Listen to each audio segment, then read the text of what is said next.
Hi guys, let's see and find out what are the hidden feelings. आपके दिल में जो है वो क्या सोच रहे हैं, what are the their hidden feelings. Let's find out क्या है जो उन्होंने अभी तक कहा नहीं है, क्या है जो उनके दिमाग में चल रहा है, what are the emotions roaming around them. आपके पर्सन क्या सोच रहे हैं। I will never come back to you due to your negative responses.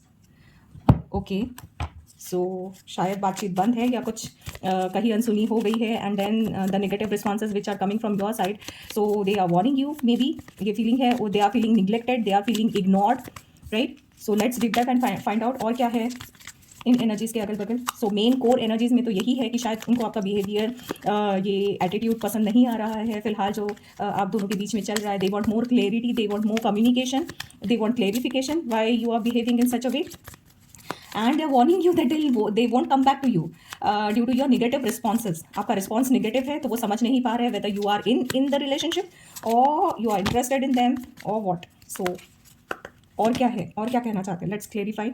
We need to let each other go. Okay, I wish I had treated you better. I know I messed up everything.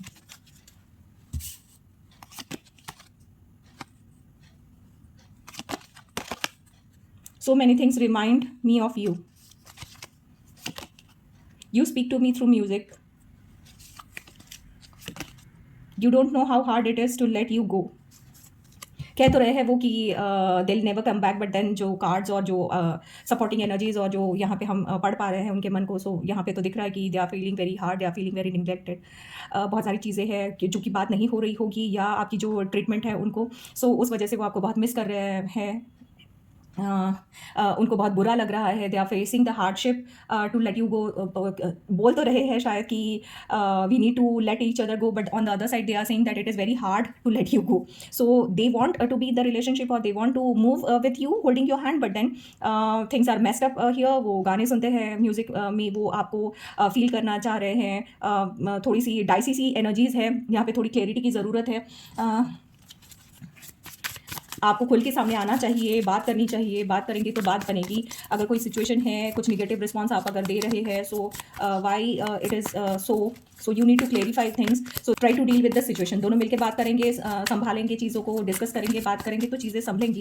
Otherwise मन में ऐसे grudges रख के अगर आगे बढ़ेंगे तो ना आप शायद सही से सो पा रहे हैं, ना वो शायद सही से सो पा रहे हैं। So you both are involved somewhere or the other, but then कुछ शायद कुछ इशूज़ है, कुछ प्रैक्टिकल इशूज़ हो, कुछ दुनियादारी की बातें हो जो बीच में फंस रही है, या इमोशनल कुछ उनके बिहेवियर से आपको कुछ लगा हुआ, and then the grudges have come up. So कुछ ना कुछ ऐसे इवेंट्स हुए हैं जिसकी वजह से आपके पार्टनर थोड़ा सा निगलेक्टेड, इग्नोर्ड सा फील कर रहे हैं। मे बी कम्युनिकेशन गैप हुई हो, लॉन्ग डिस्टेंस कम्युनिकेशन हो, लॉन्ग डिस्टेंस रिलेशनशिप हो। सो वहाँ पे कुछ बिजनेस के सिलसिले में, काम के सिलसिले में, रूटीन अपनी ज़िंदगी में टाइम ना दे पाए हो, एंड देन यहाँ पे थोड़ा सा क्वेश्चन हो गया है, चीज़ों को मेस्ड अप होने के लिए यहाँ गुंजाइश खड़ी हो गई है। So then yes, you need to sort out this things. So guidance card एक लेते हैं कि क्या करना चाहिए।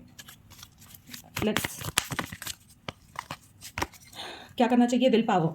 सो जो आपके पर्सन है उनके लिए विल पावर का कार्ड है।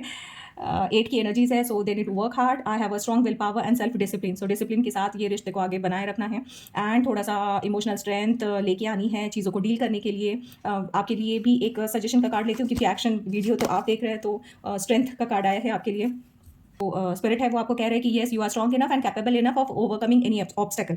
सो जो भी जहाँ पे भी आप फंसे हैं वहाँ से आप बाहर उभर के आ सकते हैं, आप निकल सकते हैं, आप में उतनी कैपेबिलिटीज़ ऑलरेडी है। और आपके पार्टनर के लिए विल पावर का कार्ड आया है। So then meanwhile they have to, obviously they are showing they will power to be in the relationship, but they need more clarity. आपकी तरफ से कुछ इशारा, कुछ कम्युनिकेशन, कुछ क्लेरिटी वो चाहते हैं, बिकॉज स्लीपलेस नाइट हो रही है उनकी, बैलेंस थोड़ा सा बिगड़ गया है, सो इसको संभालने की ज़रूरत है। सो देन आप दोनों की एनर्जीज अलाइन करने की ज़रूरत है। सो बात कीजिए, कम्युनिकेट कीजिए, अपने जो भी छोटे मोटे जो भी ग्रजेस है, जो भी डिस्प्यूट्स है, उनको रिजॉल्व करने की कोशिश कीजिए, सो दैट ये रिश्ता, बिल्कुल इसमें प्यार है बहुत सारा, सो ये रिश्ता फिर से एक पेज पे आप दोनों अलाइन होकर इसको आगे लेके जा पाए। क्या इसको हम टाइमलाइन के साथ अलाइन करें, करके देखते हैं। Let's see, take action now. So you need to take action now. So बिल्कुल आपको एक्शन लेना पड़ेगा, आपको बात करनी पड़ेगी, आपको इनिशिएट करना पड़ेगा, सो दैट जो आपके पर्सन अभी यहाँ फील कर रहे हैं वो रिजॉल्व हो जाए इशू, एंड चीज़ें थोड़ी सी संभल जाए, संवर जाए, एंड ये रिश्ता फिर से सही हो जाए, एक ट्रैक पे आ जाए, है ना। तो प्यार में there is no ego, no conflicts allowed. Negative responses मिले हैं, so then now it's your responsibility to initiate and resolve the issue. So hope to see you both on same page and in positive alignment. So with this energies, I leave you here. Thank you so much. God bless you.